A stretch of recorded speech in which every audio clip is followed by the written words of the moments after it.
It's a sense of pride for Harlowe. Harlowe, North Carolina, a community settled by free African Americans as early as the mid-1700s. 14 of those free men of color would go on to fight against the British in the Revolutionary War.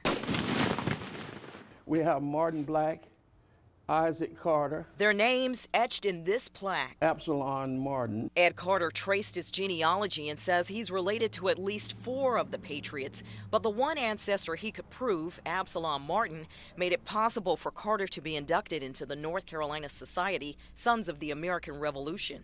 And that's the sad scenario because our story has not been told.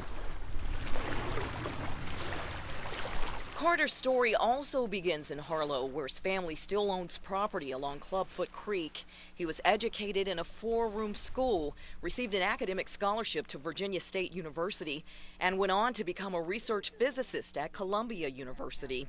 But he says his accomplishments pale in comparison to those of his forefathers. Think about it.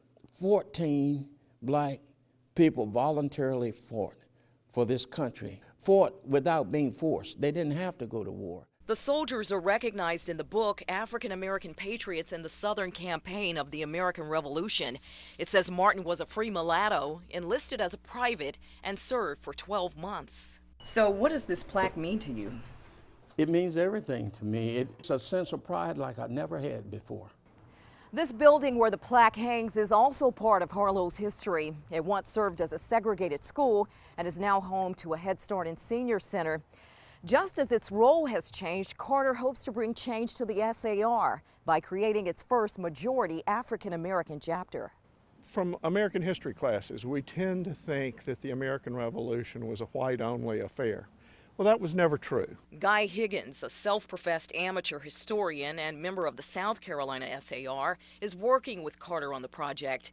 He says historians now estimate between 10 and 20% of the Continental Army was black. That's good, but the important thing to know is that it was a totally integrated force. You didn't have black-only units like they had in other wars. It was an integrated war. They fought together as equals. They fought in the Battle of White Plains, New York, the Battle of Charleston, and defended Fort Hancock at Cape Lookout, to name a few. Like his ancestors, Carter also served in the Army and received the Bronze Star and Vietnamese Cross of Gallantry for his service in Vietnam. He went on to become a Greenville School Board member, city councilman, and the city's first black mayor. It has been blessings throughout my life, and I'm just so appreciative of it all. And he appreciates the sacrifices of those 14 brave men. You're choking up. Can't help it. I can't help it. I'm so proud. And every day I'm just more thankful to God that the story is finally being told.